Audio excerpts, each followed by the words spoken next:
Donc moi je suis Mathieu Vetter, j'ai commencé ma carrière dans l'audiovisuel et le cinéma, parce que je suis un passionné de cinéma, et j'ai été banquier donc, pour le cinéma, et puis après j'ai été directeur financier d'une boîte de post-production, donc dans l'industrie technique, et secrétaire général à la fin. Et aujourd'hui je suis part-time CFO, donc je suis directeur financier pour les startups pendant un instant avant une levée de fonds ou après une levée de fonds, et puis j'ai également monté un magazine, un média, qui s'appelle Silexidé. Donc je vous en ai apporté pour vous montrer. Voilà, qui est un média qui a vocation à raconter les innovations de rupture, mais en faisant vivre des expériences un peu originales, soit à nos clients ou soit à nos lecteurs. Par exemple, le dernier newspaper qu'on a fait, il y a un jeu de serious game à l'intérieur qui permet de faire de l'idéation. Voilà. Alors, comment je suis arrivé là? En fait, moi, je m'amusais bien dans le cinéma et l'audiovisuel. Et puis, j'ai fait deux constats. J'ai fait un premier constat, c'est que quand mes copains racontaient leur boulot, j'avais l'impression qu'ils avaient des vies de ouf, quoi. J'avais l'impression qu'ils avaient des boss qui étaient hyper intéressants, hyper intelligents, qu'ils étaient sur des dossiers hyper complexes, avec plein d'argent. Et moi, je trouvais que, même si c'était sympa l'audiovisuel et le cinéma, mais je n'étais pas sur des trucs très compliqués, il n'y avait pas des énormes sommes d'argent, et mon boss, je ne le trouvais pas particulièrement intelligent. Je l'aime beaucoup. Donc j'ai fait ce constat-là et en fait je me suis aperçu qu'il y avait deux manières de raconter en fait sa vie. On pouvait soit mettre beaucoup d'emphase ou soit la raconter de manière plus honnête, quoi. Et que en fait c'était vraiment le storytelling, quoi. C'était la manière de faire. Moi je peux vous raconter mes 10 ans dans le cinéma, vous raconter que j'ai fait la fête à Cannes, que j'ai fait des fêtes sur des bateaux, que c'était génial, que j'ai vu des grands acteurs, que j'ai parlé avec des producteurs et autres. Ou je peux vous raconter j'étais qu'un simple directeur financier dans une boîte de post-prod. Je ne suis jamais devenu producteur, je suis devenu réalisateur. Puis les fêtes à Cannes, en fait, c'est pas si ouf que ça. Et on galère plutôt toute la journée à avoir des invites pour aller à tel truc ou tel truc. Donc en fait, il y a une manière de raconter où il y a deux voies. Et puis j'ai fait un autre constat. En fait, je me souviens d'un dîner à Chamonix avec des copains. Et puis on parlait salaire, mais on est en France, donc personne ne donne son salaire. Mais je comprenais assez rapidement qu'ils gagnaient beaucoup plus que moi. Mais que j'étais complètement sorti en fait, du circuit, quoi. C'est que j'avais fait une école qui était censée être mieux que les leurs, mais je gagnais moitié moins qu'eux. Dans ce que je comprenais, mais personne ne disait, hein, c'était un dialogue de sourds. Et là, en fait, pour moi, il y a une équation. C'est que le travail, ça doit être la passion du secteur dans lequel on travaille, fois le salaire, parce qu'il faut quand même gagner sa vie, il faut quand même avoir un peu de moyens, et fois l'environnement, c'est-à-dire les gens avec qui on travaille, le cadre, voilà, il y en a qui veulent pouvoir partir tôt le soir, il y en a qui veulent avoir des pauses déj, ou je sais pas quoi.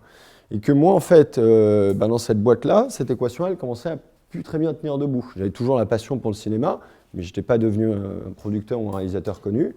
Donc la passion, c'était plus de voir des films et autres. Donc j'avais plus forcément besoin d'être dans le secteur pour aller au cinéma. En fait, tout le monde peut aller au cinéma. Le truc, c'est que l'équation salaire, je n'étais pas devenu hyper riche. Donc je ne pouvais pas dire, OK, j'ai un métier de merde, mais au moins je gagne très bien ma vie. Et puis l'environnement, c'était de moins en moins passionnant, quoi. Donc je me suis dit, faut que je change.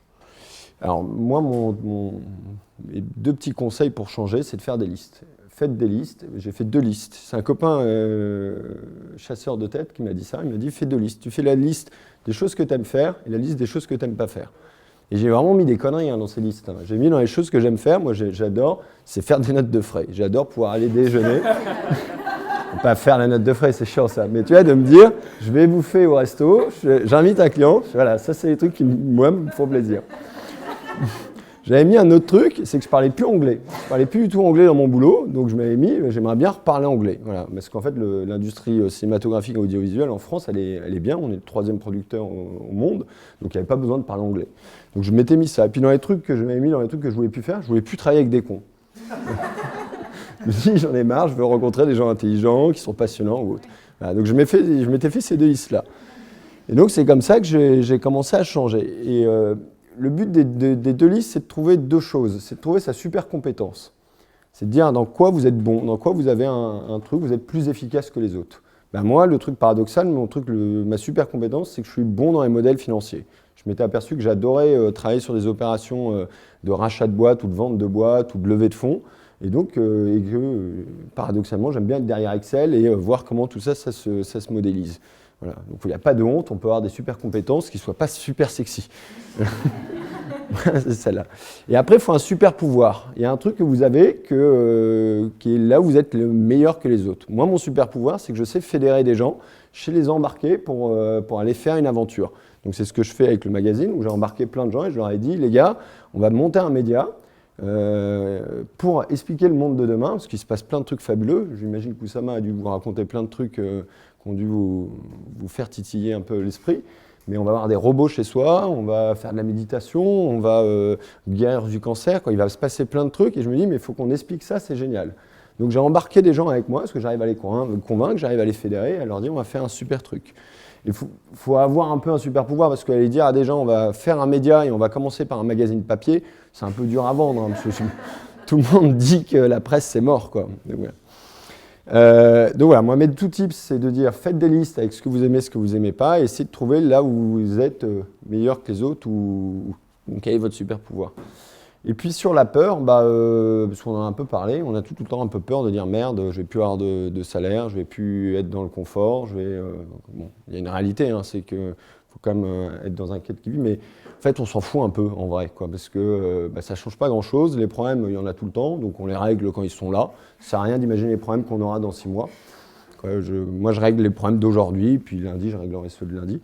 Et puis la vie, elle passe en fait. Donc on anticipe des trucs ou pas. En fait, la journée, j'ai intérêt à bien la vivre aujourd'hui parce que si je la vis pas bien, de toute façon, je peux pas la rattraper.